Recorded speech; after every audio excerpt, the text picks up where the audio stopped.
Okay, here we go. I hadn't turned up my system volume yet because it's currently running through my system volume, and I was like, everything's probably just quiet. Okay, so Yeah. start the show. Do the read. What read? I don't know. How about... No, how about we Welcome just back. cold open it?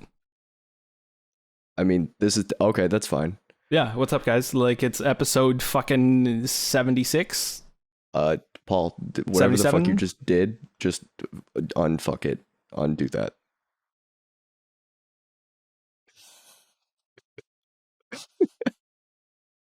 Is it better now?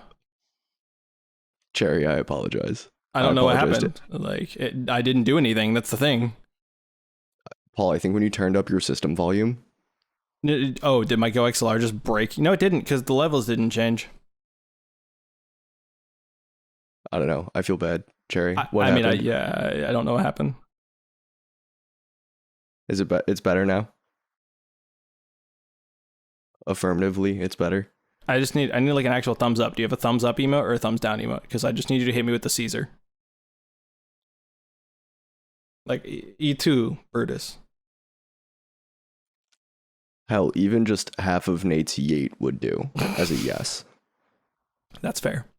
Do we have half of a Nate seat? We're good? Okay, We're cool. good. Perfect. Awesome. Cool. Cold open back again. What's up with Studio Blake 77? Is it 76? You didn't tell me. Paul, it's episode 76. We talked about this. No, we didn't. You just said Yes, you we were did. checking, and then I didn't hear anything. It's Paul, fine. Listen. Everybody just needs to understand that this whole episode is going to be scuffed because Nate isn't here. And that's how things work at the moment, mostly because I'm planning and about to get married, and it's just I don't exist outside of work and marriage at the moment. It's okay. And Tim I'm just just works here. Yeah, I literally just exist. Yep. But it's been a dope week full of anime. Chat, we're actually, and for all those listening out there, we're actually on my Twitch channel this evening at twitch.tv/I love Mondays, like I tell you every so often. So you should occasionally probably like check Twitter to see where it's going to be. Smile. Anyway, point being, Tim, like, let's just hit the news and then we can go wherever we want with that, because like this week has been, I've kept up with stuff this weekend, which is dope, but like it's just, it's one of those weeks. Did you not keep up with anything? Have you not watched any anime? No. I actually, not only did I keep up, I got caught up on some stuff. I was super proud of myself. Success. But so let's get right into the news. We're gonna open with the fact that JJK was off this week. For the manga, which was Pepe Hands. Big sad. But it'll be Is back. it in prep for the movie? No, that was just because Akutame Sensei was having a bad week. Honestly, her health was just not where it needed to be. Right. So they took a week off. It'll be back on the 19th, which is really the 18th for anyone that lives in the US. So yeah, Jump is telling us we're getting new chapters on Friday. I'm very excited. I was not prepared to like open it up on Sunday and be like, oh cool, new chapter, and then all of a sudden new chapter on Friday going into the wedding. I was like, fuck yeah. I mean, new chapter going into the wedding, new chapter going into the movie, which is big. We're actually probably gonna try and see it before wedding with everybody. If we I'm can. absolutely going on Thursday with or without you guys. Fuck you. Oh, I mean, I'm not doing I don't know if I'm doing Thursday. I was thinking about Friday because my family's gonna be down and able to see it with us. Anyway, point being, so I will go see it twice, no doubt. I mean, that's also very fair. I just want to see Yuta do Yuta things, and also I want to tell everybody how much of a weeb I actually am. And it's that we were searching for my wedding band, and I decided that I wanted to get a band like Yuta wears, just because the singular like stone in the center and with like a clean exterior is just so clean, and I was like, that'd be funny. And we didn't do it because we found a different one that I liked more. But the thought still counts, right? Yeah, I'll give it to you. All right. So in more news, this was news that I was excited about. Sentai Filmworks licensed the I'm Quitting Heroing. Next gig is at the Demon Queen's Castle, which I'm very sure is a light novel that Nate has read on this show at some point. It is. I was thinking about it. Yeah, I was going to mention that. Go ahead. and it's gonna be on High Dive, which Pepe hands. Why? Why? Just hit me with hit me with the why. Why are we getting out on High Dive? Because fuck you, that's why. Oh, okay, cool. As long as that's the answer, like I can't object. But in terms of other licensing that is incredibly exciting, G Kids has acquired 4 of Makoto Shinkai's other works. 3 of them I have been dying to get my hands on. Exciting. That being Children Who Chase Lost Voices. Okay. 5 centimeters per second and Voices of a Distant Star. But they also picked up The Place Promised in Our Early Days. And I'm like, okay. Oh, does this mean that I will finally be able to find these like on disc? Yeah. Because like The Place Promised in Our Early Days came out in 2004. Yeah.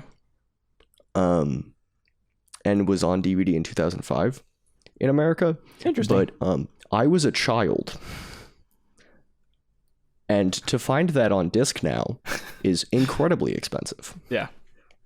So I'm very excited to see these like being acquired in hopes that maybe I'll be able to actually get copies of them, because they're ones I really want to see. Yeah. And he has a new film coming out in Japan in fall of 2022 called Suzume's Door Locking, and I'm hoping that one will also be easily accessible in the US, probably in like late spring, early summer of next year, because that would be cool. I love Makoto Shinkai is a absolute fucking god. Yeah. More streaming / acquisitions. Disney is working with Nippon TV. Okay. To get quite a few pieces of weeb content available on Disney Plus. Hit me with the specifics. So the first one, and this is the thing that they were like, hey, this is how we're announcing it, is the live action Files of Young Kindaichi. Okay. It'll be on D Plus sometime after April 24th. We don't have an official date for it yet, but it doesn't start streaming in Japan on NTV until April 24th. Yeah. So I'm interested. The manga that it's based on centers around a high school boy named Hajime Kindaichi, who usually seems dull. However, when there's a case, he demonstrates an IQ of over 180 and remarkable deductive skills inherited from his famous detective grandfather. He solves crime with his childhood friend Miyuki Nanase and Inspector Isamu Kenmochi. So the series is adapting like specific cases out of the manga and has set them into modern day Japan. Interesting. I'm interested because it's not particularly like over the top anime bullshit. Yeah. This honestly might be good live action anime content. So I was actually talking about this with my dad. I think it was yesterday. And traditionally, he really just doesn't like anime in general that likes to, how shall I say, I guess do what the traditional like Japanese media in general does, which is overdo reactions. Like he's much more grounded in kind of his media. And so we were talking about that, and he was like, what kind of like stuff? And we were going through it, and Lily and I were like, oh, you could do like Legend of the Galactic Heroes. You can do like Bed and Breakfast for Spirits, like, you know, stuff like that. He's like, because he doesn't have a problem with fantasy or anything like that. He just has a problem with like overdone reactions. And then we were like, oh, you could do Baki. No. You know? No. I think he would get a kick out of Baki. No, purely for the content of it. No, he'd hate it. Baki is so enjoyable. I said that, and then Lily was like, yeah, no, I had a fever dream and couldn't do it. And I was like, interesting. Yeah. She said apparently she had a fever dream because one of her gym bro friends recommended it and was like, it's God's gift to anime. And she was like, nope. It is definitely not that, but it is a very entertaining show. So I have two announcements. Okay. And I'm gonna start with one that like I think I've talked about a little bit already, but yeah, better to be safe than sorry. We have Shield Hero season 2. Yes. We have a date for it. Yes. April 6th. Yes. And I was like, I have to make sure that I've said something, because if I haven't, I'm going to get skewered for it. Yeah, no. We had this whole discussion, I think, the other day when Nate was like, it's finally here after 3 years. And he was like, this is why I don't get excited for things anymore. I was like, fair. Yeah. But yes. So. Yeah, 25. Okay. It ran for 25 episodes in 2019. Yeah, it's been. God. It's been literally 3 years by the time this releases. Which is pretty terrible. But I'm just in pain. Continue. But you know what hasn't taken us that long to get 2 seasons of? Mushoku Tensei? No, Kaguya-sama. Oh, yes. Do you know what's getting a 3rd season? Kaguya-sama? Kaguya-sama. Do you want to know when it releases? I'm gonna hope for fall 22. How about April fucking 8th? Oh, yes. And now that it's all on Crunchy, so good. April is the season of slice of life. April is perfection. I will say I am missing the fact that we don't have do we have an announcement for Shield Hero season 2 yet? Like proper season 2 yet, or no? What do you mean? I said Shield Hero and I meant Mushoku Tensei because my brain was like, we have a proper one. I think I talked about it last week. Yeah, I just don't remember what date it is, so I'm just the reason I say that is Lily and I, my fiance and I, just binged through the entire series. Like, and spoiler alert, we got to Orsted. Mm-hmm.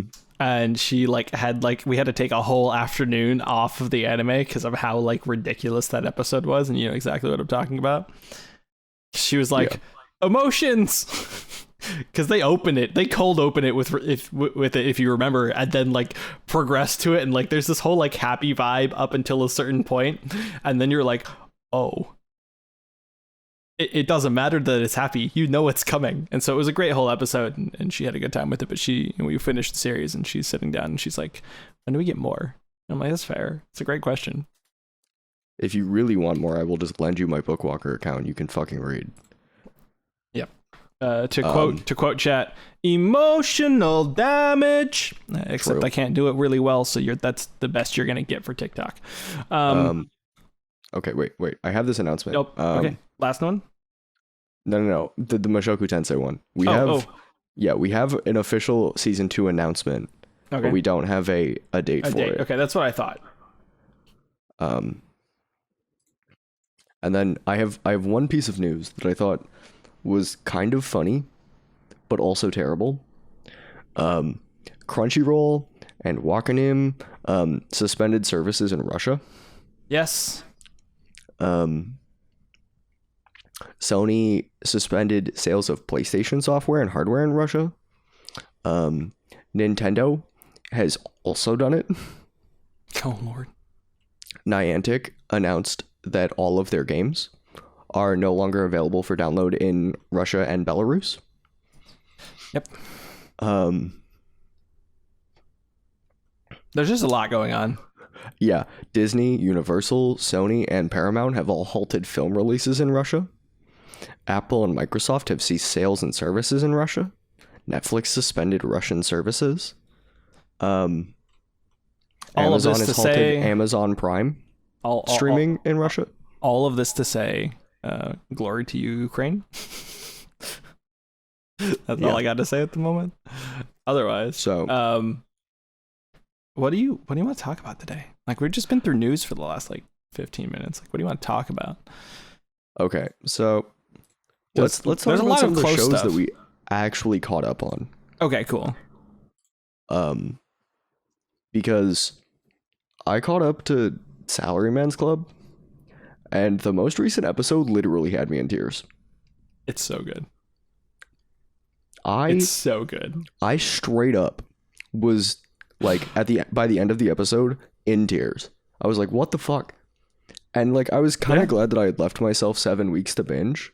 Yeah. 7 weeks worth of content to binge for it. But then was also very fucking disappointed when I killed 7 episodes in one sitting without moving. Yeah. And then realized there was no more episodes. Because I was like, wait a minute, you can't leave me on that. You can't leave. So You can't leave me literally fucking in tears right now. it's such a good series because it, you know, like how Haikyuu would have this moment where you're like, character building, but like it's only character building in like kind of a vague sense, if that makes, you know, like it's both that, like Ace of the Diamond, like all of these sports anime that you watch, you have this vague sense of character building where it's like, it's not that it's surface level, it just only applies to, you know, the sport itself. But the really cool thing about Salaryman is you're getting this like bilateral character building where a thing in one sense is also applicable to like life and work, not just the sport. And so the latest episode where you get this thing where like you see this beautiful picture, and spoilers for the latest episode of Salaryman's Club, if you haven't watched it, it's a badminton anime. It's dope. It's this beautiful picture of like the honest partner who like just decides that they're going to sacrifice everything for their partner and their success and their health, like and all these things, and watching the reciprocal love from their partner back to them. Like Lily started bawling in the middle of this episode. She's like just literally just tears, like straight faced tears, and I was like getting all choked up over here, and I was like, okay. But you go ahead real quick. So I was sitting there watching this, right? And like, because I have binged it, I have not had a whole lot of like I had no downtime. Like I had a little bit of time to process these characters, but I had a lot of time to like really get invested without having to do anything other to separate myself from them. Yeah. So watching that moment, I was sitting there like, Miyazumi had been like just fucking hounding him. He's like, come play badminton, come play badminton, come play badminton. Yeah. For years too. Yeah. Like this was not a joke. Like he was like, we want you. We need you. You are someone that belongs on this team. And to quick point, it's not just like they were rushing to do this because of skill.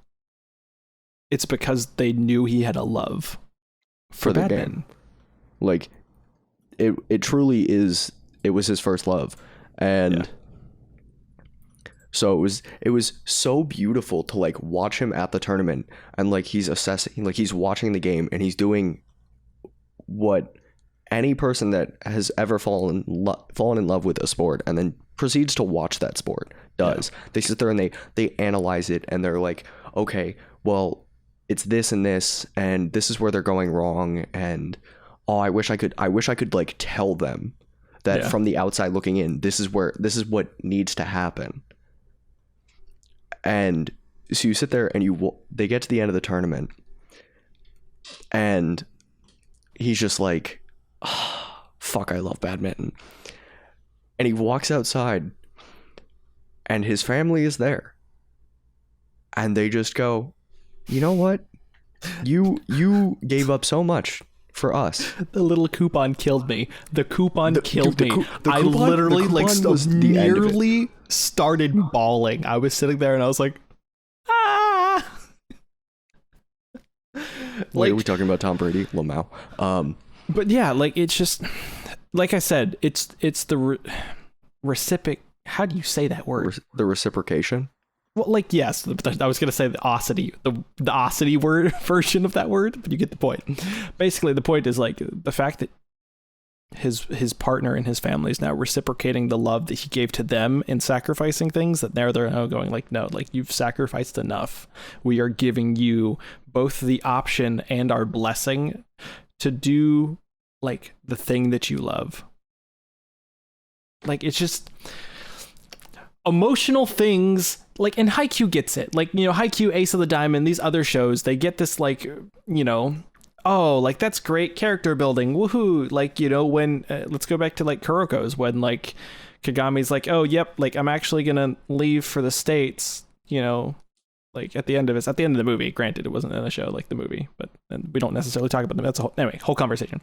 But the point being is like, even at the end of a bunch of these other sports shows, you never really have the correlation between like life and work that you get in Salaryman's Club.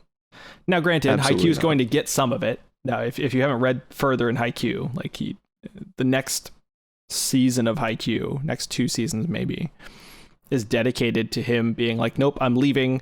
I'm going to learn about volleyball and play beach volleyball to get better because I have to go back to the basics because Hinata's never done like anything other than just play volleyball. Like he never really trained. So basically he was like, I have to go relearn everything from the beginning. So he gets a broad place playing beach volleyball in Brazil. And so the whole next arc is literally him doing that in concordance with work. And you see his routine and you see like the things that influences volleyball and also in reverse. And like having to deal with like being in an entirely new place with like very little knowledge of the language still, like, and all these other things. So Haikyuu gets some of that later, but you don't get it from the outset of the show. Like Salaryman Club just like hands you this whole like, you know, like here's real life tacked on top of a sport.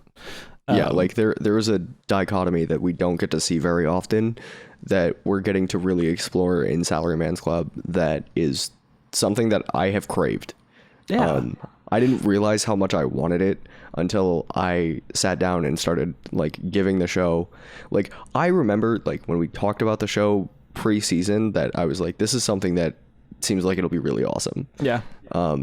But to actually get to see the dichotomy in action and to see how they use it for not just like good moments, but actual character building and setting a really interesting dynamic between the characters and their work. It has led to a show that for me is probably now in my top 10. Just feel good. Oh, I was like we're putting it up there already? It's in my top 10 feel good of all time. Really? Yeah. Because there are very few shows for me that like I can sit there and get so invested in a fucking side character. Like, let's be real. Usuyama is a side character. Yeah.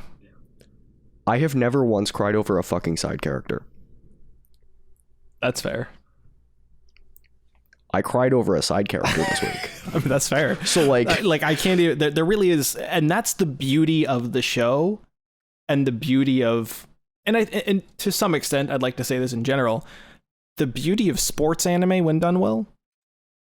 Because like there's something about sports anime, well. Right? But like there's something about sports anime that you can pull these like side characters in and have them be relevant and you care about them, not simply because they're side characters, right? Like if you like, you can get invested in each individual side character in Haikyuu as a character, not just as like the fact that they are a secondary side character. Like, like you can love Bokuto. Like you can love his laser beam cannon shit and just go. Like you can love, you know, the whole series is littered with like spikers or blockers or like these characters that you just get to love independent. Like you can just love the coaches. You can just love the coach. Like you can just love. You know what I'm saying? I love the coach in Salaryman. He is. I love him. He's great. Fucking brilliant. But and my point is like, I really think that only really happens like from a not like as a that character's super cool standpoint, but it just is easier to do in a sports kind of esque anime or like a slice of life where you like instead of it just being like, oh dude, like Yami's the dopest like, you know, mentor ever, you're like, no, like I really love their coach because like he just like makes sure that they know they are supported like independently of their ability to perform, but because like they know that they love the game. Like it's those things like don't traditionally happen in shonen, I guess is really what I'm saying. And chat makes a good point here, which is just that the focal point of sports anime is not the character, but the whole team itself. You know, of course you have focal characters, but like it's easier to showcase when you can highlight the whole group. Because for example, Salaryman, like we love our blonde-haired sloppy battery man. Like I'm just saying, Like, he's probably actually my favorite. Like, you can say what you want, but he's probably I love his hair. Oh, his hair is glorious. His hair is perfect. His hair is perfect. And I'm gonna say this just the way I said it the other day on our side episode with Lily, because she made the point, and I'm just gonna reiterate it here. They're all of simpable age. They're all like adults or middle-aged like characters. It just means there is no guilt. Anyway, point being, Salaryman's Club is incredible. If you haven't seen it, please do so. Otherwise, what else are you catching up on this week that like you think we should break down? Okay, so this was a show that Nate and I talked about. Miss Kuruitsu from the Monster Development Department. I still haven't seen this. Oh, it's a riot. It is an absolute fucking riot. So it's, how do I describe this? All right, so our main character is Kuruitsu. Yes. She's the assistant to an evil doctor who they all work in this secret society where they develop monsters to fight actual fucking like Sentai heroes. And their primary antagonist is Divine Swordsman Blader. And now, I'm not going to spoil Blader. Blader is a very interesting character by himself. And you don't... Once you really meet Blader, he becomes a very fun and interesting character to think about. And I'm only 5 episodes deep of the 9 that are available. And I don't think I've laughed so hard as the moment of him... He tries to assess Kuruitsu. Yeah. Because they meet outside of work. Okay. And she's just absolutely run ragged. She's pulled an all-nighter at the office working on a fucking monster. Okay. And he asks what she does for work, and she's like, I can't talk about it in polite company.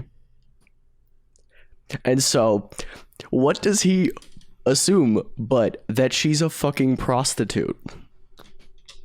No. And it gets better. It gets so much better. And he's like, you can see on his face and during his monologue that he's like, I want to protect her in some way. She doesn't deserve to suffer like this. First of all, and no. I have to make so one fucking comment. Funny. I get it, but we respect and stand the sex workers in this house. oh no, here's the thing. That's not the problem. He's not like shaming her because of her work. He's worried about her physical health and how she's being treated by the person that is whoring her out, basically. Oh. He is worried about her physical condition and how she's doing mentally and that she's being treated properly. And she's perfectly fine. Yeah, she's totally fine. She's doing great. Yeah. It's so fucking funny because she comes in on a different night looking even worse. So physically burnt the fuck out. Yeah. And he finally comes to the realization that she is not a sex worker, but in fact works at an office job where she's being run ragged. And he has this moment where he's like, holy shit, I'm a fucking idiot. Yeah, it's so funny. It's so funny. And the problem is so real quick. You're telling me this whole show is just basically this whole show is a gag. A dude misunderstanding what's going on? No. Okay. He is the main antagonist for the company that she works for. But they meet outside of work and outside of their secret identities. So neither knows that the other one is an enemy. And so they have a very interesting dynamic. I don't hate this, but I hate this. No, it's really, really funny. But like, you get to see some of the work that she's doing where she's like, they're going in, they're developing a monster. The first episode opens on her presenting a monster that was thrown together basically Yeah. overnight because the doctor kind of just kept pushing the deadline off. He's like, it's fine, it's fine, it's fine, it's fine. And then the next thing they know, the proposal meeting is in 5 minutes, and she has to bullshit her way through it. I would like to say the proposal scene and setup inside Salaryman was also great. So just It's a lot like that. Yeah. Where like anything that can go wrong does go wrong. Oh, until it goes right. Yeah. I just want to make one more note about the Salaryman proposal scene. The advice that he was given, flawless, hilarious. If you haven't seen Salaryman just for that scene, you need to, because it's hilarious. Continue. Except in this case, her proposal does not go right by any means. It all goes bad. Okay. And so she leaves this proposal meeting thinking she's about to get fucking executed. And her boss comes in and goes, okay, we need to have a fucking talk. The fuck was that? Yeah. And she's over here like apologetically like, it wasn't supposed to, like, this, like, we weren't trying to offend you. She's like, the doctor just kept putting things off and I'm sorry. And the doctor goes, you're fucking throwing me under the bus? Oh, come on. And I fucking laughed. I was like, oh my God, that's the most like corporate bullshit I've ever seen. So, but he sits there and he's like, it's just painful. If you had just come to me and told me that you were struggling, I could have pushed the meeting back. It would have been okay. I wouldn't have been mad. That's fine. Yeah. Do I need to watch this? Oh, thank God. So you're not going to execute us? And he goes, no, everybody makes mistakes. It's okay. And then as he goes out, he walks out the door, he goes, but don't fucking make it again. You got your one. And I'm like, you know what? That's a good attitude. Everybody gets one chance. Listen, it's okay. We're here now. Anyway, real quick too, just because I have to mention that this came back, and then honestly, I'm down to kind of slowly wrap this up here. Yeah.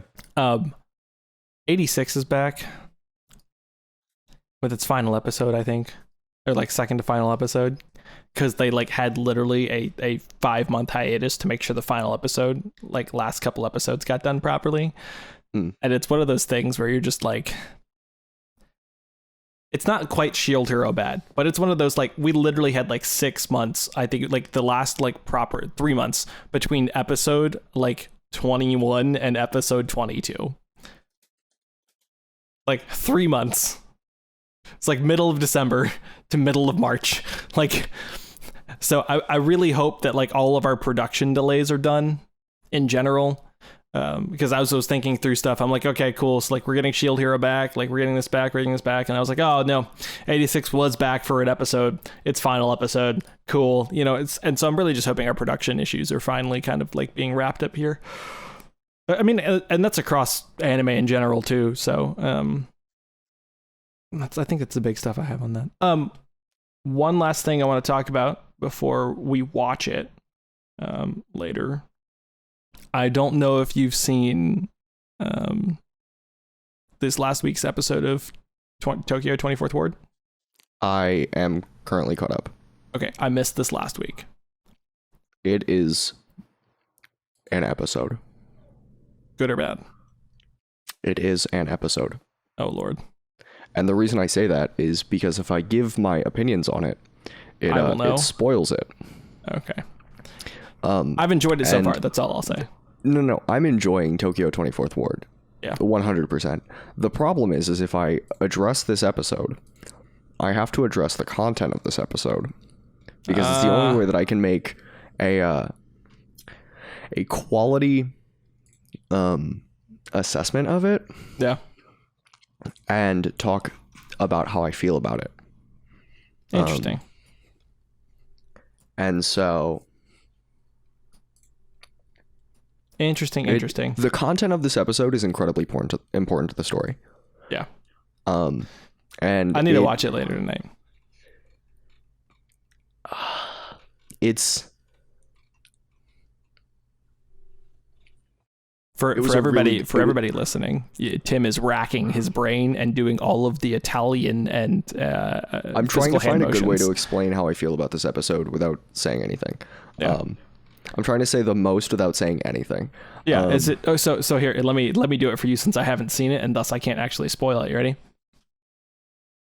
It is a very important plot episode that brings forth a lot of the elements that we've seen previously into a specific kind of holding pattern that is prepping for the next episode to reveal what's actually going on with a specific set of characters. And it's kind of a backstory, backflash into the present, into the future. Yeah, that's a good way to put it. Thank you. I don't know if that was, I was just... Here's the thing. It's kind of the summary. You hit all the points. But they're not in order?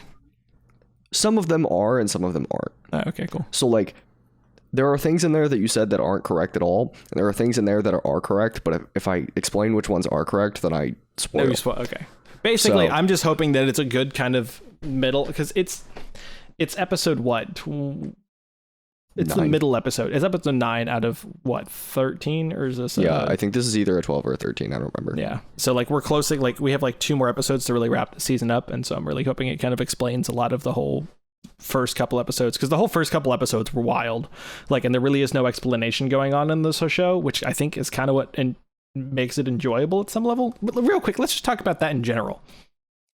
I want to talk about that experience and phenomenon in relation to anime as opposed to just media.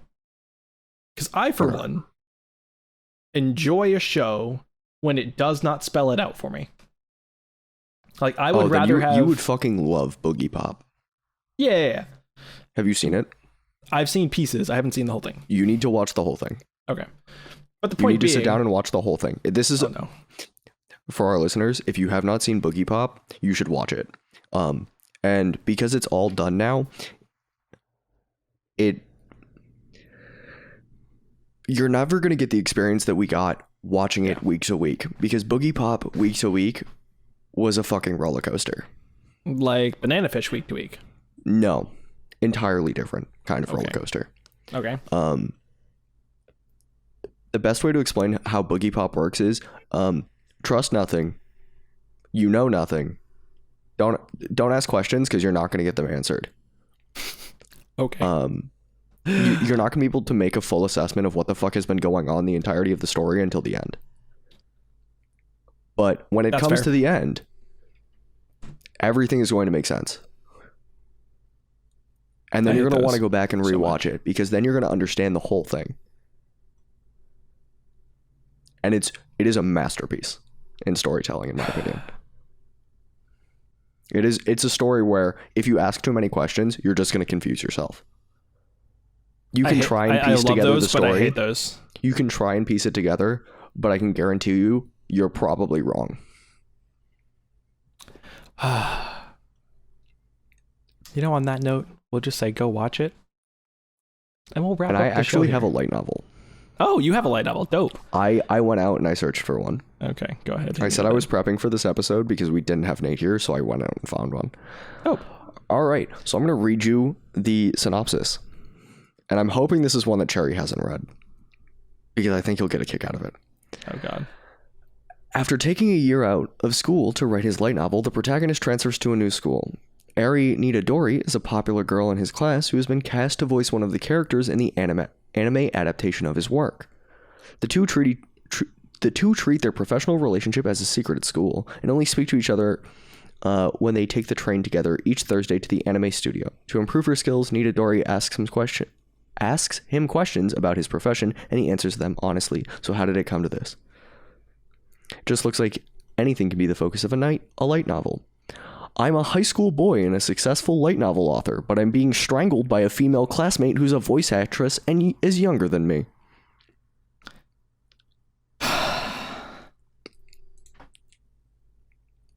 That was good. I can't read today, but I can find funny things. That was good. That I'm This is something that I will go out and read because it seems fucking hilarious. I need you to send it to me when you find it. Thank you. If I can find it on Bookwalker, I'll just buy the whole thing. Yeah, please do. On that note, chat, thank you for a 2-person 0.5 episode with Tim and myself. No, it's not really a 0.5, it's a full episode. Paul. We recorded for 45 minutes. I mean, you're right. Look out for a post show on Patreon. The post show will be Nate and Tim. It'll be a good time. Yeah, you'll find that on Wednesday on patreon.com/Studio Blank. You can find Studio Blank on Twitter at Studio Blank Pod. Yep. On TikTok at Studio Blank Pod. And on Twitch at Studio Blank Pod. Paul, where do they find you? Well, you can find me right here at twitch.tv/I Love Mondays once in a blue moon. And by blue moon, I mean every couple months. It may become a little bit more regular now that after wedding and things cool down a little bit. Anyway, point being, you can find me there, and you can find me on Twitter at twitter.com/I_love_Mondays, MUNDOS, and on Instagram at the same. And if you really want to find me on TikTok, I'm on I Love Mondays. My fiance does dumb, funny things that I repost occasionally because she's good at TikTok and I'm not. So, you know, that happens. Great TikTok happened this week. Other than that, please have a great weekend. Have a great week. Wow, Paul, I don't even get to tell them where I live. No, of course not. Okay, cool, thanks. You're the houseboy. You live at twitter.com/SYNDAXATRAX and on both my and the Studio Blank Twitch channel. and because I just forgot because wedding brain. You know what? Yeah, no. And starting next week, the week after this episode releases, on Monday. What's Monday's date? Give me a sec. It's the 21st. Monday the 21st. You can catch me live playing Triangle Strategy and attempting to complete all of the endings over the next month and a half before my birthday. At twitch.tv/SyndaxAtrix, SYNDAXATRAX. That's fair. We hope you have a great time. We hope you have a great weekend. I'll be getting married next week, so I may not be in the episode next week. Love y'all. And otherwise, have a great time. Bye. Bye-bye.